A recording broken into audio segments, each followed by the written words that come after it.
شرکیہ اعمال سے برات کرنے کے باوجود نماز قائم نہیں کرتے، زکوٰۃ ادا نہیں کرتے، تو ان سے جنگ جاری رہے گی، ان سے جہاد جاری رہے گا، ان سے قتال جاری رہے گا۔ اسی لیے جب سیدنا ابو بکر صدیق رضی اللہ عنہ وارضاہ سے کہا گیا خلیفۃ الرسول ان سے جنگ کرتے ہو جو نماز ادا کرتے ہیں، کہا ہاں، جو نماز اور زکوٰۃ میں فرق کریں گے ابو بکر ان سے قتال کرے گا۔ اللہ کی قسم، وہ رسی جو محمد کریم کو یہ دیا کرتے تھے علیہ الصلوۃ والسلام، اگر ابو بکر سے روکیں گے رسی لینے کے لیے بھی میں ان سے جہاد کروں گا۔ شرک سے توبہ کرنے کے بعد پھر عملی طور پہ نماز کا قیام، زکوٰۃ کی ادائیگی ان مشرکوں کے خون کو مسلمانوں کے ہاتھ سے محفوظ کرتی ہے۔ صحیح مسلم میں ہے، اللہ کے نبی علیہ الصلوۃ والسلام نے فرمایا ان بین الرجل وبین الشرک والکفر ترک الصلاۃ، انسان آدمی کے درمیان، کفر اور شرک کے درمیان جو چیز کھڑی ہے وہ نماز ہے۔ اگر وادی کفر سے بچنا چاہتے ہو، وادی شرک میں داخل ہونے سے بچنا چاہتے ہو تو نماز قائم کرو۔ اگر نماز قائم کرو گے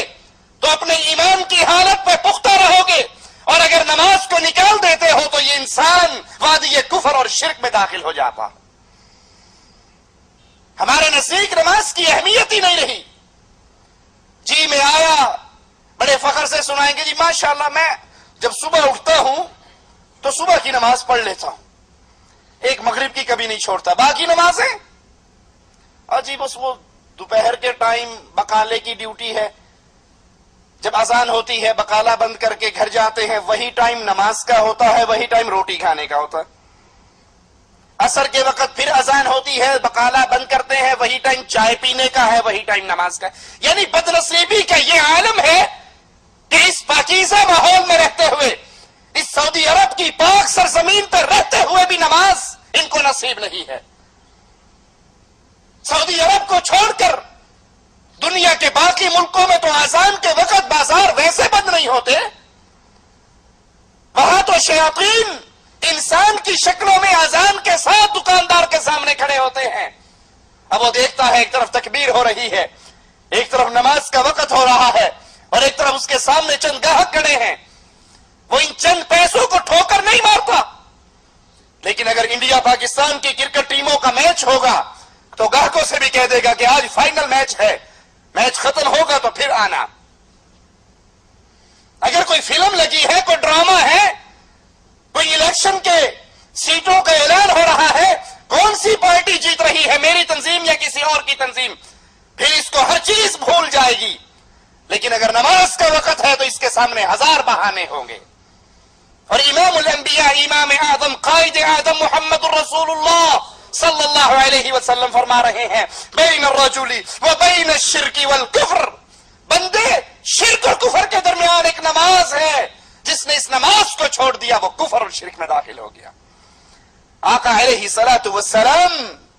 ارشاد فرماتے ہیں ترک الصلاۃ شرک، نماز کا ترک کرنا یہ شرک ہے۔ کیسے نماز کا ترک کرنا شرک کیسے ہے؟ اللہ کا حکم ہے نماز پڑھو، اور انسانی خواہش کیا کہتی ہے؟ نرم گرم بستر ہے۔ یہ غریب لوگ ہیں جو مسجدوں میں جاتے ہیں، یہ فقراء کا ٹولہ ہے جو مسجد، ہم تو مالدار پیسے والے آدمی ہیں، رات کو دکان بڑی لیٹ بند ہوتی ہے، اب صبح کے ٹائم پہ دل نہیں چاہتا کہ اس گرم اور نرم بستر کو چھوڑ کر اللہ کے سامنے، اللہ کی مسجد میں، اللہ کے گھر میں حاضر ہوا جائے۔ نہیں جانتا کہ جس کا کلمہ پڑھا ہے اس نے فرمایا ہے جب انسان اپنے گھر سے مسجد کے لیے نکلتا ہے،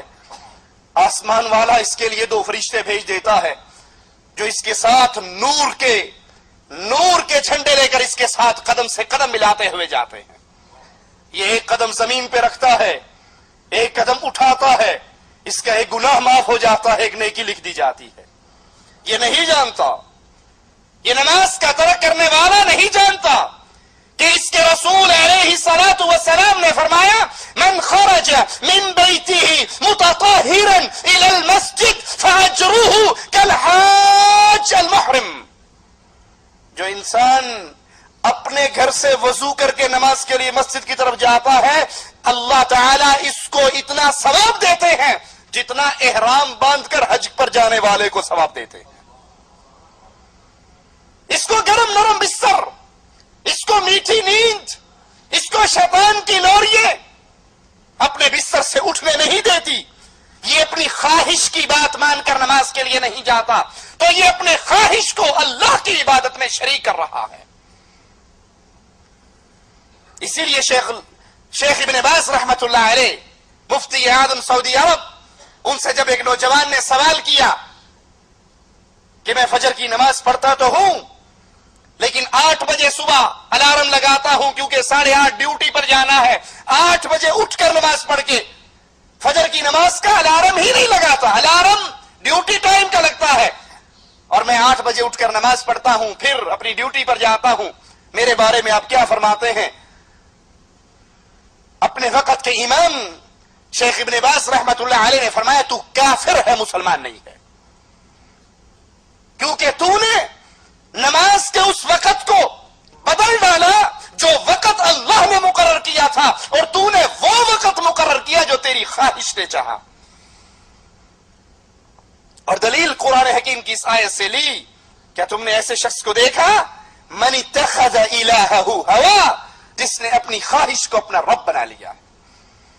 سوچئے اللہ کے لیے، سوچئے یہ ماجرا چھوٹا نہیں۔ کتنے ہیں کلمہ پڑھنے والے،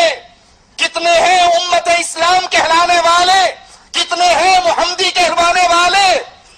لیکن نماز ان کی زندگی میں نہیں ہے، نماز ان کے گھر میں نہیں ہے۔ بیوی سے اس مسئلے پر تو لڑائی ہو سکتی ہے تو نے سالن میں مرچیں تیز کیوں کی تھی، بیوی سے اس مسئلے پر تو تکرار ہو سکتی ہے کہ آج میری والدہ کے ساتھ تو نے بدتمیزی کیوں کی،